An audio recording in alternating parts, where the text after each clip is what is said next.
Welcome to the Daily Chronological Bible.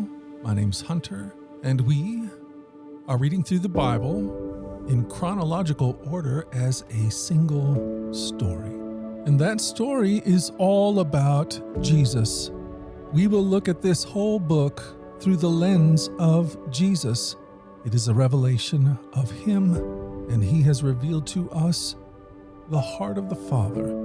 He has invited us all to participate with Him in the life that He shares with the Father and the Spirit. Today, January 24th, we are in the book of Job, chapters 19 through 21. This is the word of the Lord. Job 19. Job's sixth speech, a response to Bildad. Then Job spoke again. How long will you torture me? How long will you try to crush me with your words? You've already insulted me 10 times. You should be ashamed of treating me so badly. Even if I have sinned, that is my concern, not yours. You think you're better than I am, using my humiliation as evidence of my sin? But it is God who has wronged me, captured me in his net. I cry out, help, but no one answers me. I protest, but there's no justice. God has blocked my way, so I cannot move. He's plunged my path into darkness. He has stripped me of my honor and removed the crown from my head. He has demolished me on every side, and I am finished. He has uprooted my hope like a fallen tree. His fury burns against me. He counts me as an enemy. His troops advance. They build up roads to attack me. They camp all around my tent. My relatives stay far away, and my friends have turned against me. My family is gone, and my close friends have forgotten me. My servants and maids consider me a stranger. I'm like a foreigner to them. When I call my servant, he doesn't come. I have to plead with him. My breath is repulsive to my wife. I'm rejected by my own family. Even young children despise me. When I stand to speak, they turn their backs on me. My close friends detest me. Those I loved have turned against me. I have been reduced to skin and bones and have escaped death by the skin of my teeth. Have mercy on me, my friends. Have mercy, for the hand of God has struck me. Must you also persecute me like God does? Haven't you chewed me up enough? Oh, that my words could be recorded. Oh, that they could be inscribed on a monument, carved with an iron chisel and filled with lead, engraved forever in the rock. But as for me, I know that my Redeemer lives, and he will stand upon the earth at last, and after my body has decayed, yet in my body I will see God. I will see him for myself. Yes, I will see him with my own eyes. I am overwhelmed at the thought. How dare you go on persecuting me, saying, it's his own fault. You should fear punishment yourselves, for your attitudes deserve punishment. Then you will know that there is indeed a judgment. Job chapter 20. Zophar's second response to Job. Then Zophar the Naamathite replied, I must reply, because I'm greatly disturbed. I've had to endure your insults, but now my spirit prompts me to reply. Don't you realize that from the beginning of time, ever since people were first placed on earth, the triumph of the wicked has been short-lived, and the joy of the godless has been only temporary? Though the pride of the godless reaches to the heavens and their heads touch the clouds, yet they will vanish forever, thrown away like their own dung. Those who knew them will ask, where are they? They will fade like a dream and not be found. They will vanish like a vision in the night. Those who once saw them will see them no more. Their families will never see them again. Their children will beg from the poor, and they must give back their stolen riches. Though they are young, their bones will lie in the dust. They enjoyed the sweet taste of wickedness, letting it melt under their tongue.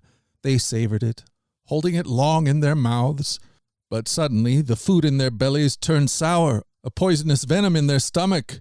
They will vomit the wealth they swallowed. God won't let them keep it down. They will suck the poison of the cobra. The viper will kill them.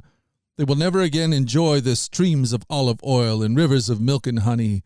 They will give back everything they worked for. Their wealth will bring them no joy, for they oppress the poor and left them destitute. They foreclosed on their homes. They were always greedy and never satisfied. Nothing remains of all the things they dreamed about. Nothing is left after they finished gorging themselves. Therefore, their prosperity will not endure. In the midst of plenty, they will run into trouble and be overcome by misery. May God give them a bellyful of trouble. May God rain down his anger upon them. When they try to escape an iron weapon, a bronze-tipped arrow will pierce them. The arrow is pulled from their back, and the arrowhead glistens with blood. The terrors of death are upon them. Their treasures will be thrown into the deepest darkness. A wildfire will devour their guards, consuming all they have left. The heavens will reveal their guilt, and the earth will testify against them. The blood will sweep away their house. God's anger will descend on them in torrents. This is the reward that God gives the wicked. It is the inheritance decreed by God. Job 21. Job's seventh speech, a response to Zophar. Then Job spoke again. Listen closely to what I'm saying. That's one consolation you can give me. Bear with me and let me speak. After I have spoken, you may resume mocking me. My complaint is with God, not with people. I have good reason to be so impatient. Look at me and be stunned. Put your hand over your mouth in shock. When I think about what I am saying, I shudder. My body trembles. Why do the wicked prosper, growing old and powerful? They live to see their children grow up and settle down, and they enjoy their grandchildren. Their homes are safe from every fear, and God does not punish them. Their bulls never fail to breed. Their cows bear calves and never miscarry. They let their children frisk about like lambs. Their little ones skip and dance. They sing with tambourines and harp. They celebrate to the sound of the flute. They spend their days in prosperity. They go down to the grave in peace, and yet they say to God, "Go away. We want no part of you and your ways. Who is the Almighty, and why should we obey him? What good will it do for us to pray? They think their prosperity is of their own doing. But I will have nothing to do with that kind of thinking. Yet the light of the wicked never seems to be extinguished. Do they ever have trouble? Does God distribute sorrows to them in anger? Are they driven before the wind like straw? Are they carried away by the storm like chaff? Not at all. Well, you say at least God will punish their children, but I say he should punish the ones who sin, so that they understand his judgment. Let them see their destruction with their own eyes. Let them drink deeply of the anger of the Almighty, for they will not care what happens to their family after they are dead. But who can teach a lesson to God? Since he judges even the most powerful, one person dies in prosperity, completely comfortable and secure, the picture of good health, vigorous and fit. Another person dies in bitter poverty, never having tasted the good life. But both are buried in the same dust, both eaten by the same maggots. Look, I know what you're thinking. I know the schemes you plot against me. You will tell me of rich and wicked people whose houses have vanished because of their sins. But ask those who have been around, and they will tell you the truth. Evil people are spared in times of calamity and are allowed to escape disaster. No one criticizes them openly or pays them back for what they've done. When they are carried to the grave, an honor guard keeps watch of their tomb. A great funeral procession goes to the cemetery. Many pay their respects as the body is laid to rest and the earth gives sweet repose. How can your empty cliches comfort me? All your explanations are lies.